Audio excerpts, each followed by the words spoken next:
పవన్ కుమార్ మాట్లాడతారు illegal mining పైన గజపతి నగరం.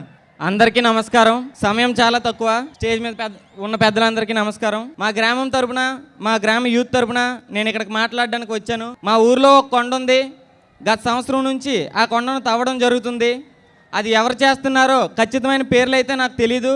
అయినా నేను ఇప్పుడు ఎవరిని విమర్శించాలని అనుకోవట్లేదు. ఎందుకంటే నా వయసు తక్కువ, అనుభవం అసలే పూర్తిగా లేదు. అంతేగాక త్రవ్వడానికి పర్మిషన్ ఇస్తే గవర్నమెంట్ని ఇవ్వకుండా వీళ్ళు అక్రమంగా చేస్తే వీళ్ళని విమర్శించాలి. అందుకోసం నేను ఎవరిని విమర్శించాలని అనుకోవట్లేదు. లేకపోతే వీళ్ళేదో మట్టిని తవ్వేసి ట్రాన్స్పోర్ట్ చేసుకొని డబ్బులు దోచేసుకుంటున్నారని అయితే నా సమస్య కాదు. అక్కడ కొండ ఎత్తుగా తవ్వేశారు.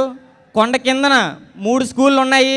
ఒకటి ZPH school, AP model school, ఇంకొకటి కస్తూర్బా గాంధీ బాలికల స్కూల్ ఒకటి ఉంది. ఆ 3 స్కూళ్ళకి 2 హాస్టల్స్ ఉన్నాయి, 2 బాలికలవే. అక్కడ ఎత్తుగా తవ్వేయడం వలన ఆ వర్షాలు పడేటప్పుడు, వరదలు వచ్చేటప్పుడు వాటర్ అనేది హాస్టల్స్లోకి రావడం, అక్కడ కొండ చర్యలు విరిగి పడిపోవడం, ఇంకా పొల్యూషన్ కూడా జరుగుతుంది. కొండపై జంతువులు కూడా ఊర్లోకి వచ్చే అవకాశం ఉంది. ఆల్రెడీ వస్తున్నాయి కూడా.